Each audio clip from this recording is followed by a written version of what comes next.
Oi, gente! Sejam muito bem-vindos à primeira aula do nosso mini curso de redação. Se você não me conhece, eu sou a Mari. Eu tirei 940, 980 e 960 nas últimas 3 edições do Enem. O calendário do curso já está disponível na comunidade do meu canal. É só você ir lá para conferir e se inscrever se você ainda não é inscrito. A nossa primeira aula vai falar sobre competências, macroestrutura e projeto de texto. Não vai ser exatamente escrevendo em si, mas sim o que precisa ter na sua redação. Você precisa conhecer qual é o modelo da redação, como vai ser cobrado, como vai ser corrigido, quem vai corrigir a sua redação, como você vai organizar e planejar o que você vai escrever, porque o processo de escrever em si, ele é o mais fácil. Assim, eu considero que as redações que eu escrevi para Enem, obviamente que bem treinada, já tendo escrito vários temas, levavam 40, 50 minutos no máximo o processo de escrita, e eu diria que no mínimo meia hora o pré-escrita, que é ler os textos motivadores, entender bem o tema, selecionar os meus repertórios, os meus argumentos para eu conseguir escrever uma boa redação. Então todo esse preparo pré-redação é o que a gente vai ver nessa aula. Para começar, vamos falar sobre o processo de correção. A sua redação ela vai ser avaliada de forma independente por no mínimo 2 corretores. Ela só vai para um terceiro corretor se os dois te deram 1000 ou se há uma discrepância grande entre as notas desses dois corretores. No caso, quando a diferença das notas que eles deram difere de mais de 100 pontos. Ou seja, se um corretor te der 600 e outro te der, por exemplo, 760, daí ele vai para um terceiro corretor e a nota da sua redação vai ser a nota desse terceiro. Cada corretor vai atribuir uma nota para sua redação de 0 a 200 pontos para cada uma das 5 competências. Ou seja, a nota máxima que você pode tirar é o 1000. Já sobre a estrutura do texto, que é o que eu vou colocar aqui agora, você vai ter 4 parágrafos, algumas redações têm 5, eu vou falar disso mais tarde, mas enfim, 4 parágrafos, um de introdução, um com o primeiro de desenvolvimento, outro com o segundo de desenvolvimento e o terceiro, o quarto, no caso, com a conclusão. Sobre linhas, muita gente fica confuso. Quantas linhas eu devo usar? Não tem um número certo de linhas. Eu diria que para introdução você consegue usar de 3 a 7 linhas, para o D1 e D2 de 5 a 12 e para conclusão de 3 a 6. Eu geralmente usava umas 5 ou 6 para introdução, 10 para cada um dos desenvolvimentos e uns 4, assim, para conclusão. Geralmente as minhas redações acabam com 29 linhas, mas enfim, nunca fugia muito disso. Eu acho que já é o suficiente para você conseguir escrever. Se você tá tendo dificuldade com colocar tudo no seu texto, tá tipo, ai, tá faltando linha, muito provavelmente você vai precisar diminuir a sua caligrafia. Eu diminui minha caligrafia do segundo por terceiro ano. Quando vocês forem ver fotos da minha redação, a minha caligrafia mudou muito, porque eu tive que diminuir ela para caber na redação. Uma coisa também é que a redação do Enem não tem título. Você pode colocar título na sua redação se você quiser, só que o título ele vai ser avaliado e penalizado como outras partes do seu texto. Então, como não é obrigatório, você não vai correr risco de perder ponto à toa, né? Então, eu recomendaria você não colocar. Mais uma coisa sobre essa avaliação é que ela é feita de 40 em 40 pontos. Ou seja, quando você receber a sua nota para cada competência, vai de 0 a 200, cada corretor ele pode corrigir como 0, 40, 80, 120, 160, 200. 0 é porque você não cumpriu nenhum dos requisitos para aquela competência, 200 é porque você maximizou e cumpriu suficientemente todos os critérios daquela correção. Mas a sua nota pode aparecer como uma média dos valores caso os corretores tenham discordado na correção de determinada competência. Por exemplo, para o meu 980, um corretor me deu 200 na C1 e outro corretor me deu 160. Ou um terceiro corretor decidiu isso, ou foi para o banco dos 1000, eu não tenho acesso a essa informação. Mas, na teoria, é isso. Alguém considerou que o meu texto tinha mais de 3 erros, que é o que você precisa para perder os 200 na C1, e o outro não viu os 3 erros e achou que estava de bom tamanho. É muito bom você usar esse critério de correção, caso você já tenha feito o Enem, ou você faça algum curso, escola que corrija no modelo Enem, para você saber exatamente o que você precisa melhorar. Porque acima de 120, eu considero que você já apresenta certo domínio e que você só precisa lapidar e aperfeiçoar para poder conseguir chegar no 200. Mas abaixo de 120 significa que você não entende direito o que você está fazendo. Porque tanto para C2, para C3 e para C4 significa que você está sendo abaixo da média, entende? É como se a média fosse o 120. Então, muda um pouco o jeito que você deve estudar. Mas vamos falar agora o que é cobrado em cada uma dessas competências que eu acabei de falar. A primeira competência avalia a modalidade da língua portuguesa, ou seja, literalmente a sua ortografia, gramática, sintaxe, como você escreve os períodos, se está fazendo sentido, lógico, se você não comete muitos erros de acentuação, pontuação, vírgula. A competência 2 avalia a compreensão da proposta e como você aplica o seu repertório sociocultural a favor do tema. Digamos que para você conseguir gabaritar a competência 2, você precisa de no mínimo 2 repertórios pertinentes ao tema, ou seja, que tenham a ver com o que está sendo cobrado naquela redação. Então, por exemplo, se for uma redação sobre educação, você tem que usar 2 repertórios sobre educação, seja livro, alguma frase, citação ou música, não importa, 2 repertórios sobre educação. E você precisa relacionar eles bem ao seu argumento. Essa segunda parte é a mais difícil e é a que mais tira ponto do pessoal na competência 2 no ano passado. Não adianta você usar os repertórios, mas você só jogar eles no texto e não relacionar eles ao sentido do que você está argumentando. Então, essa é uma coisa que a gente vai trabalhar bem, até porque ela é muito relacionada com a competência 3, que avalia a sua argumentação e o seu planejamento de texto. Ela avalia como você está defendendo o seu ponto de vista, ou seja, a sua tese. A gente já vai chegar no que é tese, como fazer isso de forma certa. Muita gente perde ponto no C3. Assim, eu diria que as competências mais difíceis de você conseguir o 200 é a C1 e a C3, porque a C3 é bem chatinha. Você tem que estar com um modelo muito bem consolidado, saber exatamente o que você precisa fazer, quais repertórios usar. Então, assim, é bem difícil mesmo. Mas pode deixar que eu vou esclarecer tudo o que você precisa para conseguir gabaritar essa competência. Eu nunca perdi ponto nela em nenhuma das 3 edições do Enem que eu participei. A competência 4 é a que a gente costuma chamar de coesão, que são os mecanismos linguísticos para a construção da argumentação, ou conectivos, como a gente costuma chamar assim. São as conjunções, preposições, regência, o que a gente usa para interligar tanto os parágrafos quanto as orações. Então, usar muito bem quando for no sentido de contraste, quando for no sentido de soma, quando for no sentido de causa ou de consequência. Você precisa ter esse domínio da língua portuguesa. Caso você tenha muita dificuldade na competência 4, é bom você voltar naquelas aulinhas lá de classes gramaticais, porque pode estar sendo esse o seu problema. Às vezes o seu problema é determinar o significado de uma conjunção. Então, aí já não é muito sobre a redação, é sobre o português mesmo.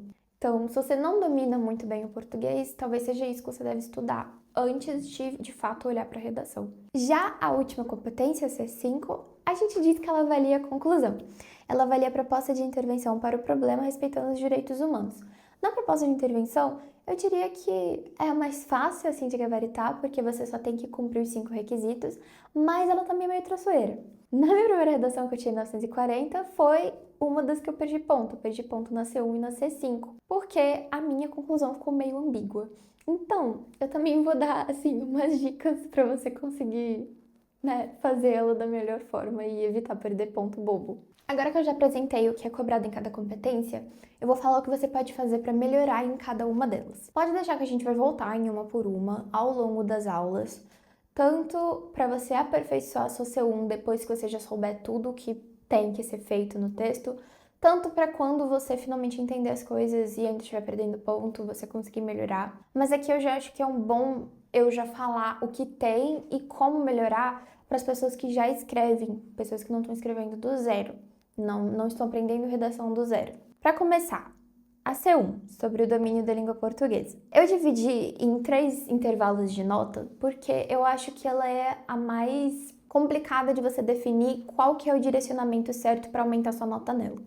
Se a sua nota estiver abaixo de 120, é bom você priorizar português, priorizar revisar a norma padrão, porque você está tendo erros muito frequentes ou muito grotescos, como escrever palavras errado, não colocar ou mesmo separar o sujeito do verbo, colocar uma vírgula no meio, ou colocar um ponto onde era para ter uma vírgula, ou tá usando travessão ou 2 pontos errados, ou às vezes nem sabe usar, nem usa. Então, se você tá tirando menos de 120, tá tirando ali 40, 80, eu recomendo que você estude mais a língua portuguesa. Muita gente negligencia estudar português para o Enem, preciso falar disso, porque não cai gramática. Falam, ai, poxa, o Enem é só interpretação de texto, linguagens é literatura, artes, educação física, interpretação de texto, não cai uma questão perguntando qual é o sujeito da frase, qual é o tempo verbal. Realmente, não cai. Esse tipo de coisa cai mais em concurso e em outras provas. Mas não é por isso que você não tem que estudar, né? Você precisa dominar orações, coordenadas e subordinadas. Você não precisa aprender assim a classificar todas, porque eu sei que demanda tempo e é um pouco difícil. Eu, pelo menos, demorei bastante para poder entender. Mas é bom você saber que elas existem, porque você precisa ter orações subordinadas na ordem inversa na sua redação. A gente vai falar disso daqui a pouco. Mas se você não sabe nem o que é uma oração subordinada, eu vou te dar só um mini preview para você ir lá estudar, porque você tem que saber isso. Oração coordenada é quando você está juntando duas orações, ou seja, quando você tem dois verbos na mesma frase. Tem duas orações dentro dessa frase. E dependendo de como você liga essas orações, a dependência de sentido entre elas, você tem as coordenadas e as subordinadas. As coordenadas, elas não dependem uma da outra. Por exemplo, eu estava com frio, mas não coloquei um casaco. Isso é uma frase, tem sentido completo, e ela tem dois verbos, estava e coloquei. Então tem duas orações. Você percebe que o que está ligando essas duas orações é esse mas. Eu estava com frio, mas não coloquei o casaco. Você percebe que se eu falar só não coloquei o casaco, faz total sentido? Se eu falar só eu estava com frio, faz total sentido? Então são duas orações de sentido completo. Elas têm o sujeito, têm o verbo e o complemento, se precisar de complemento, e elas não precisam uma da outra para existir. Já nas subordinadas precisa. Uma oração, ela depende da outra. E é esse tipo de oração que você precisa ter. Em especial, a minha favorita para cumprir o requisito de ter uma oração subordinada na ordem inversa era usar uma concessiva, que é a mesma coisa do mas, só que você inverte mais ou menos com a ordem de força. Quando eu falo mas, ele é o mais forte. Então, eu estava com frio, mas não coloquei o casaco. Eu não ter colocado o casaco é mais forte que o frio. Faz sentido? Mas agora se eu falar, embora estivesse frio, eu não coloquei o casaco, eu tô falando embora não estivesse frio. Então, o embora, ele é o mais fraco. Então, essa daí já é concessiva. E você precisa usar esse tipo de frase para conseguir gabaritar a competência 1. Se a sua nota está entre 120 e 160, você provavelmente já domina o mínimo de português, mas você ainda está cometendo muitos erros. Por quê? Erros não reincidentes não são tão penalizados quanto você cometeu o mesmo erro várias vezes. Então, talvez você esteja cometendo erros de regência, escrevendo alguns verbos sem a preposição correta, ou mesmo o uso de conectivos, por exemplo, usando ao invés de, em vez de, em vez de. Ficou engraçado isso, né? O ao invés de você usa para coisas opostas. O em vez de você usa para qualquer coisa que você troque uma no lugar da outra. Ao invés de gabaritar a prova, eu zerei. São coisas opostas. Mas eu tô falando, eu prefiro cenoura em vez de batata. Aí não são coisas opostas. Eu não posso falar, eu gosto mais de eu prefiro cenoura ao invés de batata. Não faz sentido, entendeu? Porque batata e cenoura não são coisas opostas. Então é bom tomar cuidado com isso.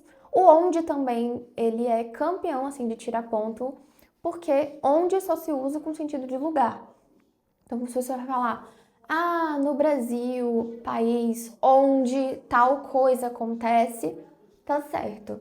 Mas agora você usar o onde para coisas que não são lugar, já não tá mais certo e tira ponto. Então prefiro usar o em que em vez do onde. É menos risco de você errar. E também tem muito mais erros além desses. Eu vou explicar melhor na aula que a gente for falar de competência 1. Mas quando você for corrigir suas redações e você perdeu muito ponto na C1, vale a pena você corrigir, às vezes pedir para o seu professor, ou mesmo mandar para uma IA corrigir. As IAs, elas não são muito boas em te dar nota, mas em apontar o que você errou, eu considero que sim. Muitas redações, às vezes, que eu não tinha muita ideia do que eu estava fazendo errado, e eu mandava para IA, ela apontava pelo menos os erros gramaticais, assim, e me dava sugestões de melhora. E eu acho que, assim, é muito válido você usar ela da forma certa, né? De uma forma produtiva. não só pedindo para ela corrigir seu texto. Tipo, não vai dar certo. Eu pedi para ela corrigir meu texto de 980 e ela me deu 720. Por quê? Não sei. Porque ela não foi feita para isso, né? Enfim. Se a sua nota tá ali no 160, 180, batendo no 200, às vezes você tira 200 em uma e não consegue tirar na outra, você já tem um domínio muito bom da língua portuguesa, mas talvez você esteja caindo tanto nos erros reincidentes, como por exemplo, eu considero que eu perdi o meu 1000 pro tal do hífen, porque eu escrevi afro-brasileiros com um hífen umas 3 vezes na redação. E eu não lembrava se era com hífen ou sem hífen. E, bem, foi um erro reincidente, né? A frase que eu falei, que é na ordem inversa. Enfim, você tem que ter erros, assim, se eu não me engano, é no máximo um erro gramatical, tipo, sobre a frase, sobre a oração, e até 3 erros de escrita, como vírgula, ortografia, separação silábica errada, esse tipo de coisa, né? Translineação, no caso. Vamos agora para a competência 2, que avalia mais ou menos o seu entendimento do tema e quais repertórios e como você usa esses repertórios.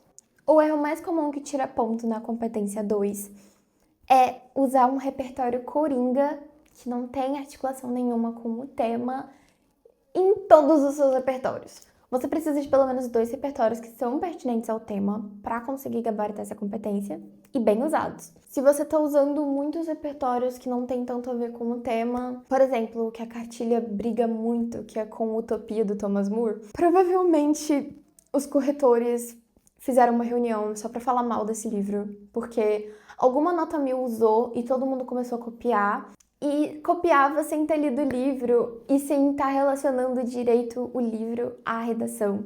É algo que você não pode fazer. Eu não considero, assim, que o que eles chamam de repertório de bolso seja algo tão prejudicial assim.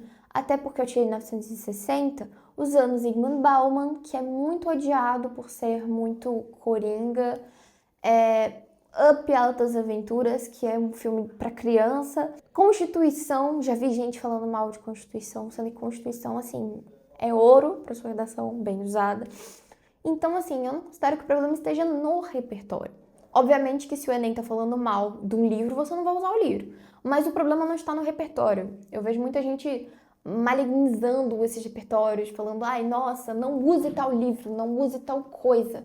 Sendo que o problema não é esse, o problema é como você usa. O repertório de bolso é uma referência decorada, ela é genérica, ela tá aplicada a qualquer tema e é muito indício de que você está usando o modelo pronto, de que você não está pensando para escrever a sua redação, você só está ali copiando os mesmos argumentos, os mesmos tudo, completando lacuninha, entendeu?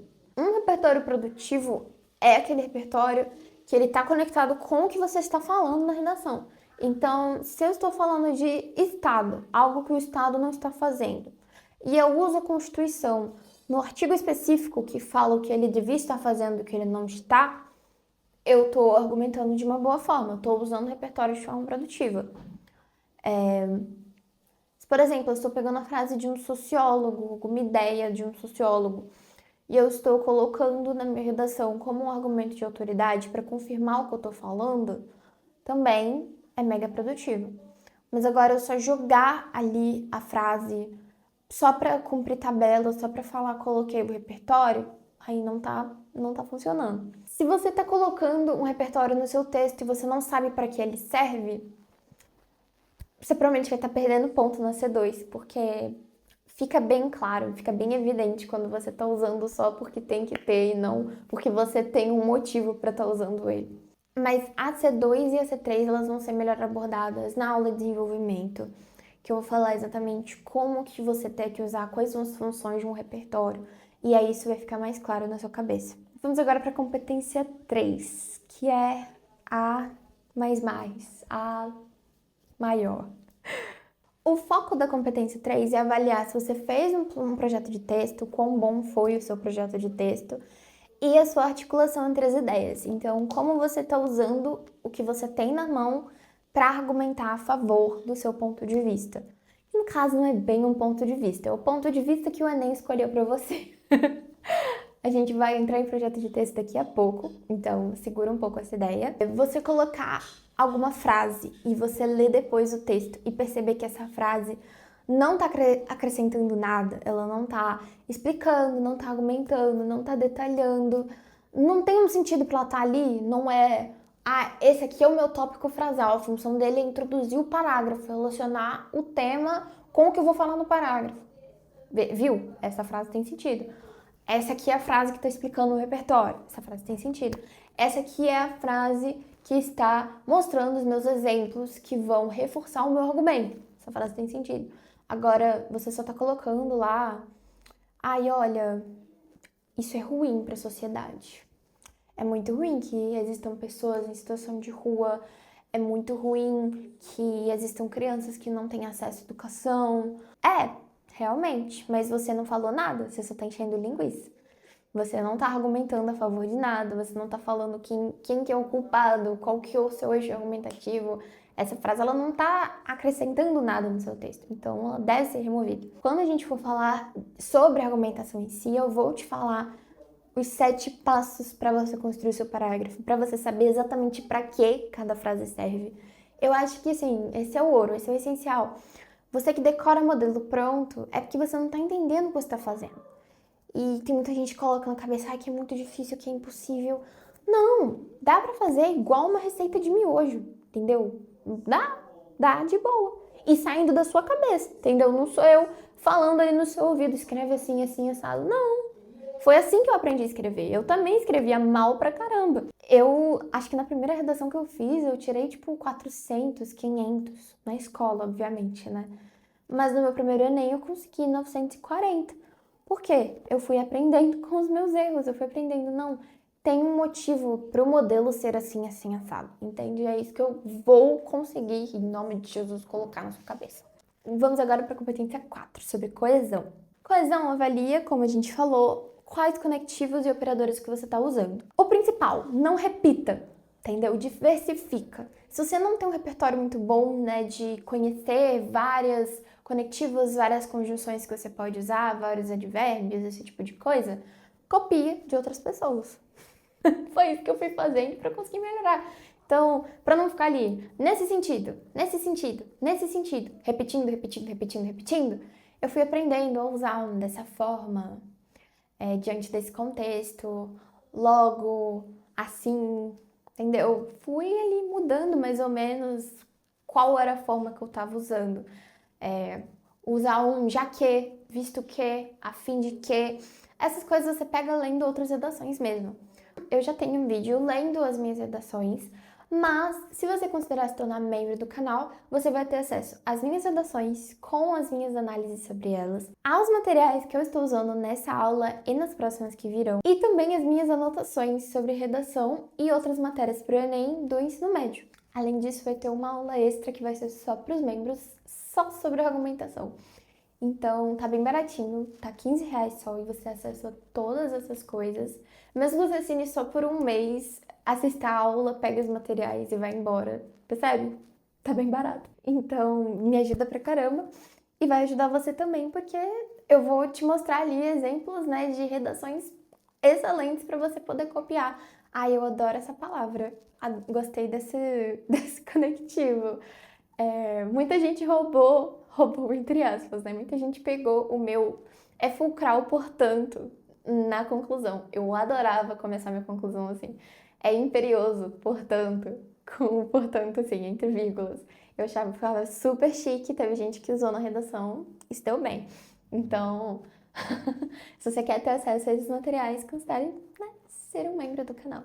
E outra coisa também, além de diversificar os seus operadores, é você refletir se você realmente sabe o significado deles. Por quê? Você escrever errado uma palavra, por exemplo, o destarte e o destarte, você escreveu eles errado, de alguma forma. Você vai perder ponto na competência 1, que é a que avalia a sua ortografia. Mas agora você usar um conectivo com o sentido dele trocado, usar errado, aí vai ser descontado na sua competência 4, porque você está usando um operador que você não sabe o que significa.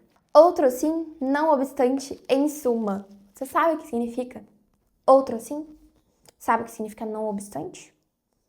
Em suma, sabe? Ó, o outro sim, ele é a mesma coisa que ademais.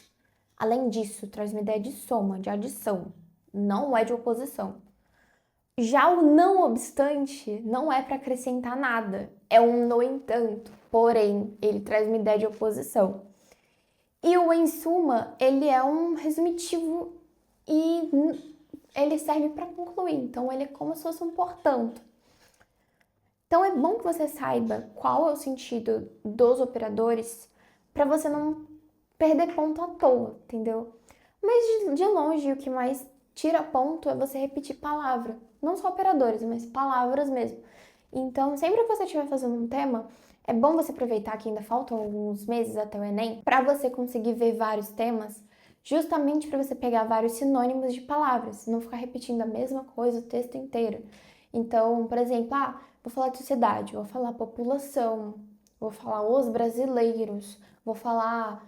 Já vi gente usar sociedade verde e amarelo para falar dos brasileiros. Vou usar corpo social, aí Estado, governo, poder público.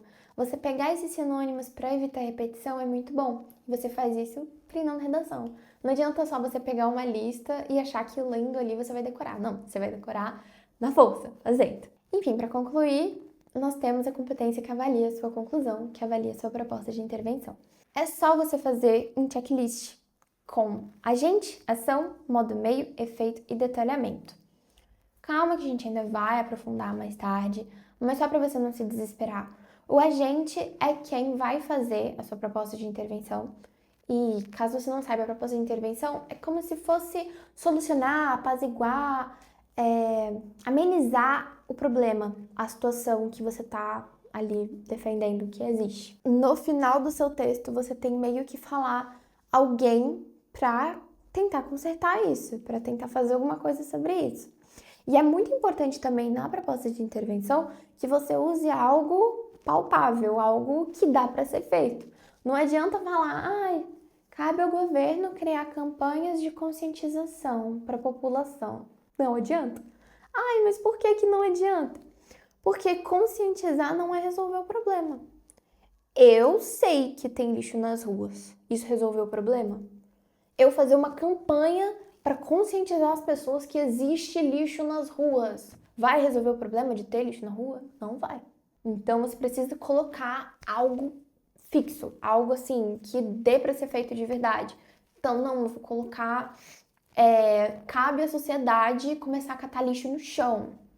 Isso é algo que dá pra ser feito, catar lixo no chão, é uma ação. De verdade, você tem que usar um verbo assim, de ação mesmo, não algo abstrato. Acho que essa é a palavra, abstrato. Não pode ser abstrato. É muito bom você lembrar também dos ministérios, né? Que os ministérios, eles são quem pode realmente fazer alguma coisa sobre o problema. Você colocar só, cabe ao Estado, cabe ao governo federal, fica muito amplo. Então é bom você lembrar de alguns ministérios para poder usar. Eu vou passar a lista de ministérios na aula de conclusão. Alguns detalhes extras sobre a competência 5. Facilite a vida do seu corretor. O seu corretor, ele tem 3 minutos para avaliar sua redação. Ele vai dar uma lida, vai dar ponto para o que ele vê, ele vai ir ali contando os erros, desconta disso, desconta daquilo. Realmente a argumentação tá boa, o projeto de texto tá feito, tchau. Então, você facilita a vida dele, coloca as coisas na ordem, seja organizado. Então, quando você for colocar, por exemplo, eu coloquei estratégia sugerida. Cabe a fulano, aí você coloca entre travessões, o detalhamento de fulano, quem é fulano. Então, cabe ao Ministério de Comunicação, aí você bota entre travessões assim, órgão que transmite as mensagens do governo para a população. Escreve de uma forma melhor. Eu falando, eu sou horrível de dar exemplo. Fazer tal coisa e de preferência, assim, um verbo de ação mesmo. Aí você pode detalhar a ação também. Precisa ter só pelo menos um detalhamento desse. E não precisa estar exatamente entre travessão. Você pode colocar entre vírgulas também. Eu sempre coloco entre travessão para ficar bem exposto. Esse aqui é o meu detalhamento, eu não esqueci dele. Porque às vezes quando você coloca entre vírgulas pode confundir com outra coisa. Então, por meio de, esse aqui é o meu meio, a fim de que, essa aqui é a minha finalidade, entendeu? Deixa assim bem explícito. Porque a redação que eu perdi ponto na C5, eu não tinha deixado tão claro assim. Então, eu acho que é muito importante você deixar assim o mais chance. Esse aqui é o meu agente, esse aqui é o meu detalhamento. Porque aí não corre tanto risco de você perder ponto, porque um corretor achou uma coisa, outro corretor achou outra coisa e tudo mais. Vamos agora falar de macroestrutura, como o texto é feito. Eu coloquei uma redação minha aqui de exemplo, que é a minha redação do ano passado, que eu tirei 960, e eu vou mostrar pra vocês como que vai ficar mais ou menos a sua redação ali no final. Percebe o número de linhas, ó? Foram 6 linhas para introdução, 9 para o D1, 8 para o D2 e 6 para conclusão. Eu deixei para falar agora sobre 3 parágrafos de desenvolvimento. Caso você já tenha visto uma redação com 5 parágrafos, sim, é possível de fazer, você pode usar 3 argumentos, sim. Eu não recomendo que você use só um. Às vezes você fazer só um parágrafo de desenvolvimento, só usar um argumento, vai ficar muito fraco e você talvez não consiga cumprir ali aquele requisito do número certo de repertórios. Eu acho que 2 é o ideal, porque 3 vai ficar muito exprimido. Talvez você tenha que rushar algum dos parágrafos e isso te faça perder ponto. Com 2 parágrafos você consegue falar o que você precisa, aí você consegue fazer ali uma introdução longa o suficiente, uma conclusão longa o suficiente, sobra espaço para tudo, então é a minha recomendação. Mas se você faz com 3 e dá certo, continue fazendo. Se tá dando certo para você, continue fazendo. Mas assim, eu não recomendaria muito exatamente porque eu acho que você perde elementos muito essenciais, assim. Olha, eu quase completo o número de linhas com 2. Imagine se eu fizesse 3. A minha redação ia para quase 40 linhas. E agora chegamos no ponto central desse vídeo, que eu considero que é a parte mais importante. Se você tá rolando o Reels agora, por favor, desligue seu celular. Presta atenção aqui, tá bom? Porque essa aqui é a parte mais importante dessa aula, que é o seu projeto de texto. Primeiro de tudo, o que é tese? Qual é a sua tese? Como eu acho minha tese? Como eu faço a minha tese? A tese é o que vai ser defendido ao longo do texto. Ela é como se fosse o tema do seu texto. Ela vai nortear o seu texto. Tudo no seu texto ele tem que voltar para a sua tese. E a tese no Enem é uma tese problemática. Porque o Enem pede uma proposta de intervenção, ele pede como se fosse uma solução para o problema, algo para consertar, algo para amenizar, apaziguar. Eu não amenizo, apaziguo, elimino algo que é bom. Por que eu faria isso? Não, eu vou ir contra algo que é ruim, eu vou tentar solucionar algo que é ruim. Então, os temas do Enem, eles pedem que você problematize eles. E essa vai ser a sua tese. Então, toda vez que o pessoal fala, tem que deixar a tese de tal forma, fazer a tese de tal forma, o pessoal está falando basicamente de você pegar o tema e problematizá-lo. Então, por exemplo, se o tema for democração de um ensino de qualidade nas escolas brasileiras. Democratização é algo bom, mas eu não vou falar de só coisa boa no meu texto. Se eu tenho que problematizar e democratização é algo bom, eu não vou ir contra a democratização. Eu vou ir falando que ela não está acontecendo. Por que ela não está acontecendo? Como que ela não está acontecendo, né? Quais são os problemas que impedem a democratização do ensino no país? Será que é o governo que não está investindo na educação? Será que é a sociedade que não dá o devido valor à educação? Será que é a família que afasta as crianças das escolas, que não incentiva os filhos a estudarem? Será que é a mídia que fica vendendo formas de lucro fácil e que fazem as pessoas não estudarem e sim correrem atrás do que é mais fácil para ganhar dinheiro e não de fato aprender para conseguir um emprego bom, esse tipo de coisa? Então tem muitas nuances no texto e é isso que você vai abordar dentro da sua redação. A sua tese ela vai ser isso, os motivos pelos quais a educação no Brasil não é democrática.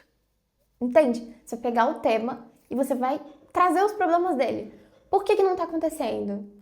Ou às vezes é um tema ruim, por que isso está acontecendo? Então, se eu vou falar, por exemplo, de preconceito com os moradores de rua, é algo que acontece e eu vou ir contra isso. Por que isso está acontecendo? O que o governo não está fazendo, o que a sociedade não está fazendo? É isso que eu vou analisar no meu texto. Então, a minha tese vai ser isso. Voltando aqui na minha redação, eu vou mostrar para vocês onde ela fica. Ela fica aqui na introdução. Se a tese norteia o texto, ela precisa estar no início do texto. Você concorda? Porque se ela não estiver no início do texto, o texto falhou, porque eu preciso apresentar qual é a minha tese para começar a defender ela logo em seguida. Ok, vamos ler só a introdução então. O filme de animação Up Altas Aventuras conta com uma comovente história de um idoso solitário que é convencido por um escoteiro a partir de uma viagem que o leva a sair de seu estado de isolamento. Fora da ficção na sociedade brasileira, a solidão a qual o protagonista do filme estava submetido é realidade na vida de muitos idosos, uma vez que, mesmo com o crescente envelhecimento da população, a velhice continua a ser desprezada.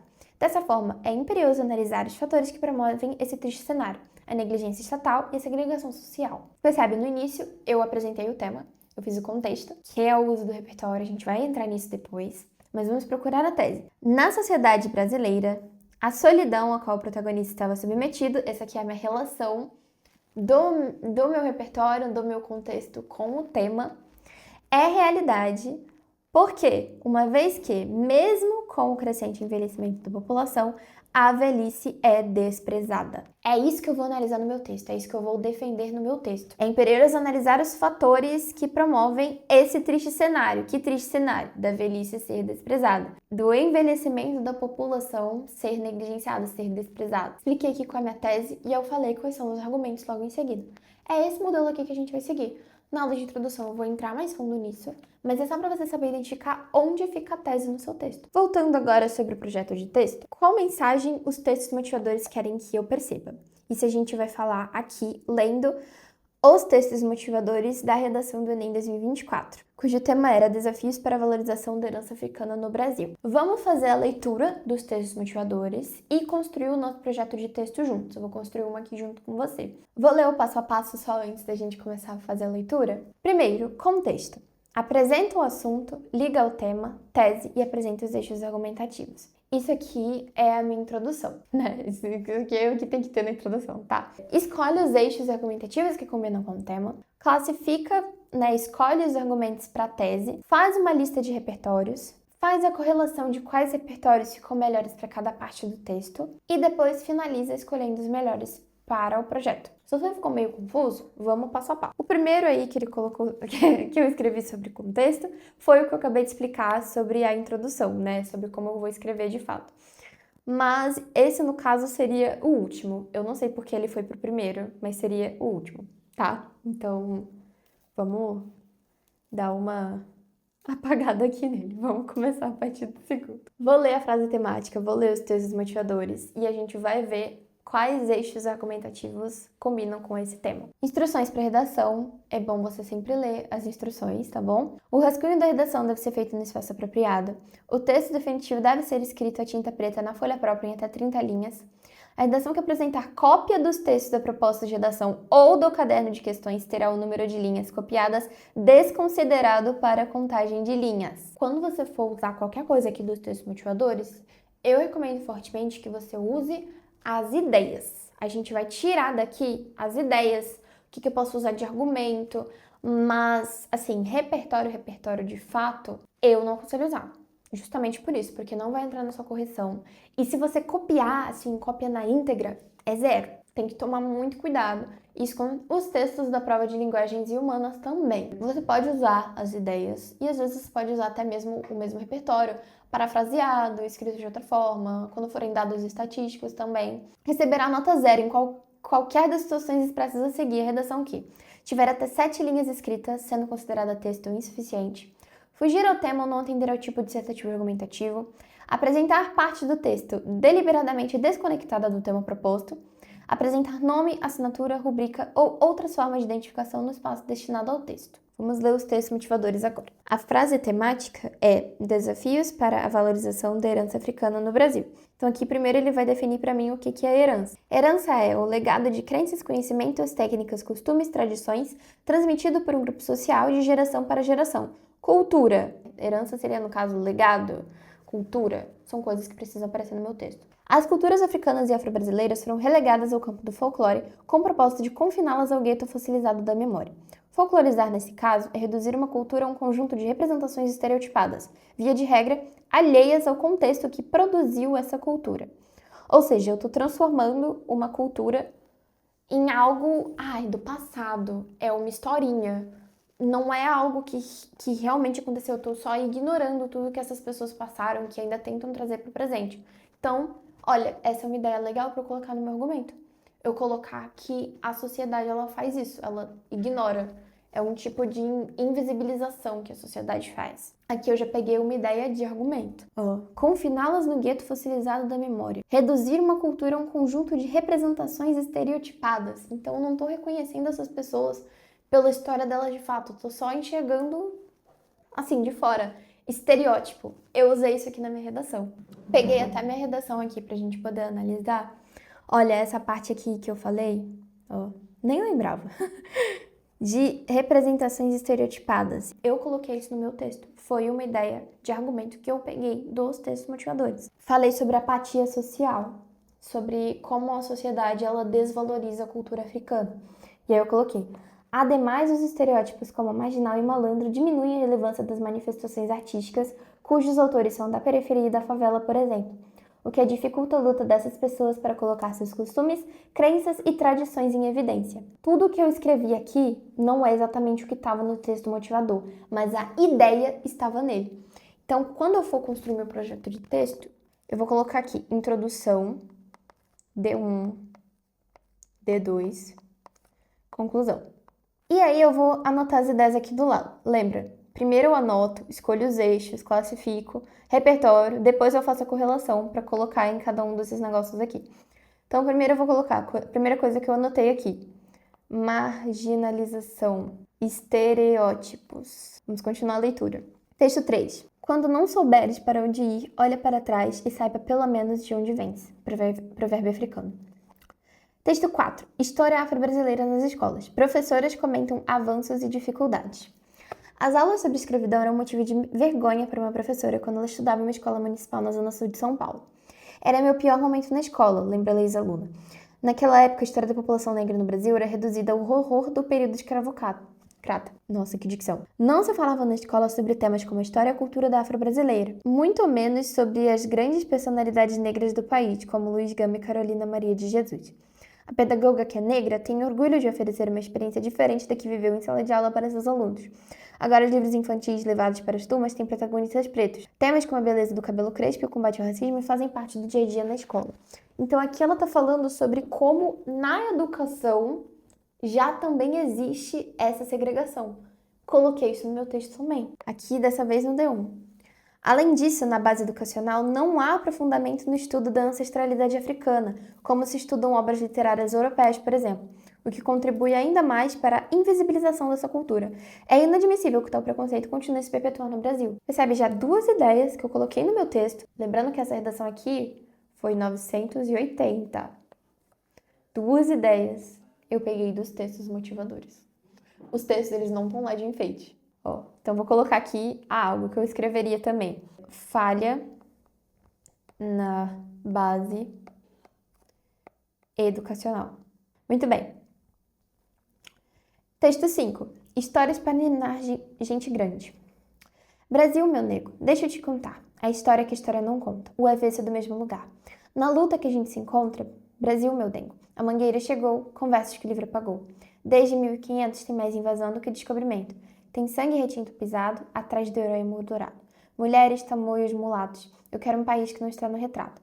Brasil, teu nome é Dandara e a tua cara é de Cariri. Não veio do céu nem das mãos de Isabel, a liberdade é um dragão no mar de Aracati. Salve os caboclos de julho, quem foi de aço nos anos de chumbo, Brasil chegou a vez de ouvir as Marias, Marins, Marielles e Malês. E o texto 6, alunos de escola municipal conhecem pontos do Rio que retratam relação com a África. Aqui já é algo positivo. Aqui meio que é algo positivo também, porque é uma luta contra esse preconceito e a invisibilização que foi apontada nos primeiros 4 textos. Enfim, agora que eu fiz a leitura, você vê que eu tirei algumas coisas que eu posso colocar nos meus textos, mas tem coisas que eu sei da vivência também.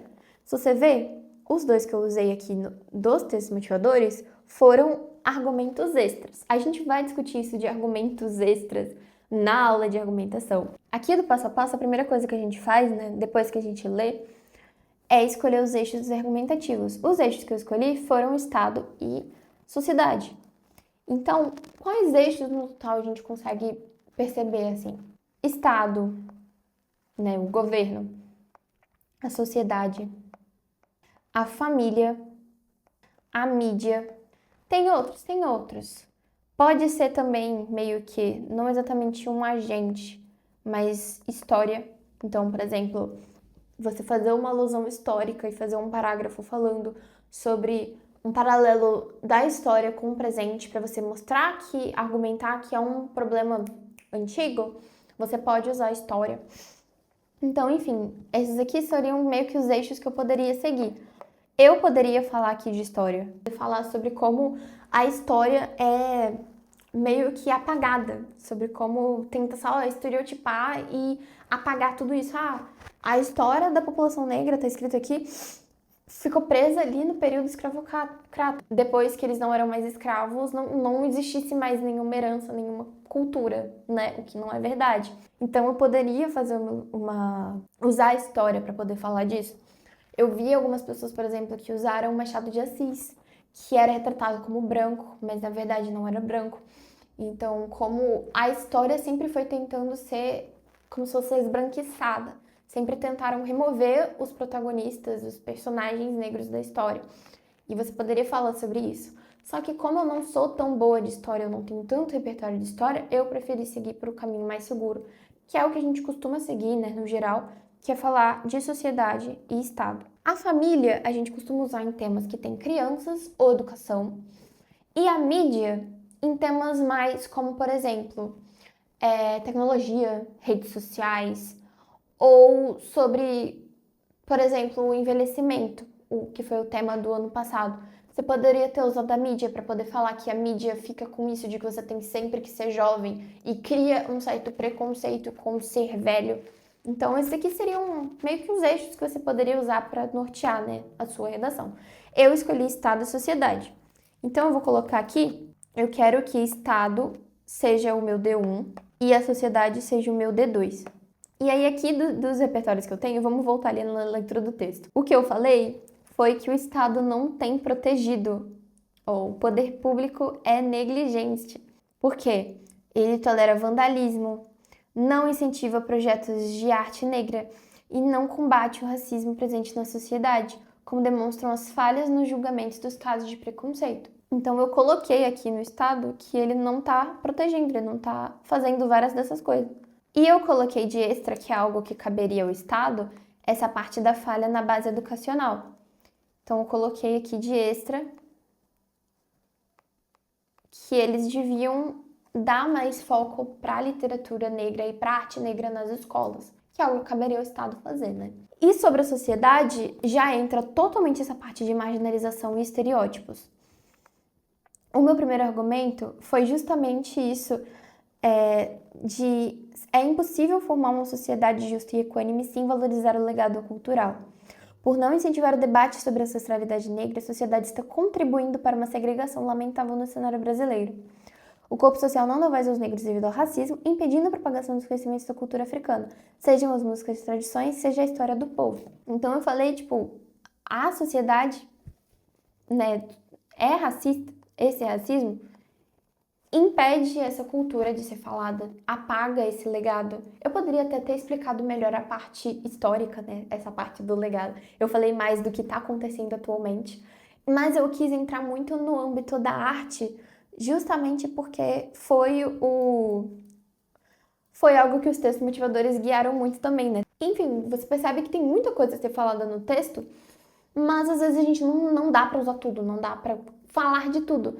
E eu teria, às vezes, só enchido linguiça e não sido tão objetiva, tão concisa para poder falar se eu quisesse só falar tudo, entende? Que eu pensei. Por isso que a gente seleciona, a gente não só designa, sabe? Ó, classificação, escolher os argumentos e classificá-los. Então, eu escolho quais daqui que vão para cá, não precisam ir todos. Por exemplo, poderia ter um texto motivador aqui falando de alguma coisa muito fora que eu não colocasse, entendeu? Não tem problema. Mas enfim, agora que eu já decidi, eu faço uma lista que eu chamo de RLP. Eu não vou fazer aqui agora. RLP significa Repertório Legitimado e Pertinente. Essa é uma lista que eu vou fazendo enquanto eu faço a prova. Eu não fico parada pensando quais os repertórios que eu lembro. às vezes vem já direto na cabeça, entendeu? Igual, por exemplo, eu tô fazendo o vídeo aqui e me veio sobre o Machado de Assis, que eu poderia falar. Mas eu costumo deixar pra fazer essa lista enquanto eu tô fazendo a prova de português, porque às vezes algum texto ali que eu li me lembra, ou às vezes, enquanto eu tô pensando um pouco no tema de redação ali em segundo plano, me vem na cabeça pra poder usar. A Constituição, ela sempre tá presente aqui nessa lista. E se você ver, eu usei ela aqui, ó, só que eu sempre uso com artigo. Artigo 215 da Constituição Federal, o governo tem como dever garantir a preservação e o acesso às fontes culturais brasileiras. Como o texto falava sobre, ó, o tema é herança africana, né? E herança que ele definiu como cultura e legado, você percebe que eu falar de arte e eu falar sobre preservação e acesso a fontes culturais está totalmente dentro do tema, tá pertinente. E aqui na introdução eu falei sobre o mito da democracia racial, que, né, seria meio que o meu contexto histórico, assim, que é justamente essa história que é mentira, de que, no início do Brasil sempre foi tudo pacífico, sempre, tipo, todo mundo sempre se amou, quando, na verdade, existia população que era marginalizada. Esses aqui foram os repertórios que eu usei, mas geralmente eu fazia uma lista e eu escolhia os melhores para colocar. Então, quando eu tenho um livro, eu costumo usar na introdução. Quando eu tenho um filme, série, também costumo usar na introdução. Música também, fica maravilhoso. Então, por exemplo, eu lembro de ter feito um tema sobre consumismo, né, consumismo exacerbado, que eu introduzi o tema com aquela música da Pitty. Pense, fale, compre, beba. Eu usei falando sobre como na sociedade hoje em dia a gente é muito condicionado pelas propagandas a consumir demais. E aí eu já liguei pra tese sobre como isso é ruim. E eu provavelmente devo ter usado a mídia como agente também. Então, você percebe que você consegue usar música também. A Constituição, eu costumo usar no parágrafo sobre o Estado. Acho que toda redação minha tinha um parágrafo sobre o Estado, porque, gente, é quem tem mais poder para solucionar os problemas do Brasil, né? Enfim, vamos só conferir o nosso passo a passo. Eixos, escolher os eixos argumentativos, eu escolhi Estado e Sociedade. Classificação, escolher os argumentos e classificá-los. Então, eu escolhi e classifiquei para qual eixo que eles pertenciam. Repertórios, fiz a lista dos repertórios, que eu não fiz aqui agora, mas eu fiz lá na hora, e selecionei para a introdução D1 e D2. Você percebe aqui que esses foram os que eu escolhi. Correlação, qual repertório fica melhor para abrir o texto? Esse aqui já é um extrazinho assim, que foi o que eu falei, que eu preferia os repertórios mais fictícios, digamos assim. Esse, no caso, não foi fictício, né? Mas quando eu vou usar filme, por exemplo, usei Up na outra redação, eu uso na introdução, porque eu usar ela na minha argumentação, né, no meu desenvolvimento, não vai fazer tão sentido, porque é ficção, ela não tá provando nada. Se eu for usar, eu vou usar de exemplo. Então, eu escolhia qual era o melhor repertório que mais resumia a ideia do tema para a introdução e para os argumentos. Eu escolhi os repertórios que, assim, ele combina com o argumento, combina com o tema. Às vezes não é tão pertinente para o tema, mas entra muito bem no meu argumento. Então, tem muitas frases que são sobre governo, são sobre Brasil, ou são às vezes sobre sociedade, que são meio coringas, são para qualquer tema, mas que bem colocadas ali para o argumento, ela não conta como repertório de bolso, porque eu estou usando ela com um motivo. Eu não estou usando uma frase sobre como a sociedade deve se unir num parágrafo sobre Estado. Não faria sentido. O tema era democratização do ensino de qualidade no Brasil. Foi até o que eu usei de exemplo, né? Eu escrevi aqui a minha tese, desigualdade no ensino brasileiro. Percebe, o tema era democratização. O que eu coloquei na minha tese? Desigualdade. Problematizei. Para introdução, repertórios que eu achava legal para introdução, eu fui e coloquei aqui, ó. Capitães da Areia, Life is Strange, Eu Sou Malala, o menino que descobriu o vento. Provavelmente foi alguma coisa, eu realmente não lembro o que exatamente. Mas enfim, você pode usar jogo também, tá? Meu ex, ele usou... Jesus, esqueci o nome do jogo. E ele tirou 960, então... dá certo. Desenvolvimento. Percebe que aqui eu tinha 3 ideias de eixos. Estado, família e sociedade. O que o Estado não tá fazendo para democratizar o ensino? Não tá democratizando. Nossa, que incrível essa explicação. Por quê? Não tá investindo na educação. O que a família não tá fazendo? Não tá demonstrando interesse na educação das crianças. Por quê? Porque não está acompanhando. Então falta acompanhamento. E o terceiro aqui que eu pensei, sociedade. O que está acontecendo, né, na sociedade para não democratizar o ensino? Concentração de renda. Por quê? Capitalismo. Concentração de renda, eu imagino que era para eu falar sobre a disparidade de escola pública e escola particular. Que justamente, tá aqui escrito aqui do lado. Mas eu imagino que eu tenho usado o primeiro e o segundo porque eles estão com os repertórios aqui do lado. Então, provavelmente eu fiz Estado e Família. Ó, Gilberto Freire, Terceira Lei de Newton. Terceira Lei de Newton seria um coringa, que é sobre ação e reação. Eu faria uma implicação lógica como, por exemplo, toda ação gera uma reação, né? Como na Terceira Lei de Newton. Então, eu não investir na educação vai gerar uma educação desigual, porque as particulares, que é de investimento próprio, vão estar muito melhores do que as públicas, que o Estado não está investindo. Então, eu faria meio que uma ligação lógica, assim. Mas eu provavelmente não usei esse não. Eu não lembro dessa redação específica, eu precisaria reler ela para poder ver. Mas eu sei que eu não usei esse, porque eu era muito, assim, eu usava Coringa de último caso. E aqui o segundo da família eu tenho Bauman, provavelmente era sobre a modernidade líquida, né, das pessoas estarem mais individualistas. Eu acho que foi esse, inclusive, que eu utilizei, das pessoas olharem mais para si mesmas, serem mais egoístas, e isso tá refletindo nos pais que não têm interesse na educação dos filhos. Ele tá na escola, deixa os professores cuidarem, os professores educam e eles mesmos não se importam. Eu não lembro se essa foi uma redação que eu coloquei Kant, porque não tá escrito Kant aqui, mas Kant entraria super para esse tema. E aqui eu ainda coloquei para conclusão. O que ele precisa fazer? Ação. Investir nos professores. De que meio? Financeiramente, né? Investir com dinheiro. Com que finalidade? Diminuir a disparidade da escola privada e da escola pública. Ok, é algo válido, né?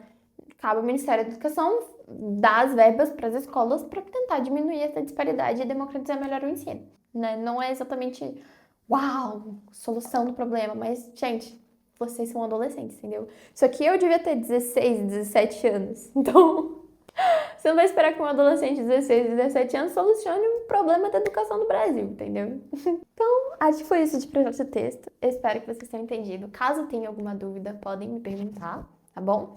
E esse é o fim da nossa primeira aula. Falando sobre as competências, a macroestrutura da redação e o que tem no seu projeto de texto. Eu espero que tenham gostado do vídeo. A nossa próxima aula vai ser sobre como fazer uma introdução maravilhinda. Te espero lá. Um beijo, bons estudos!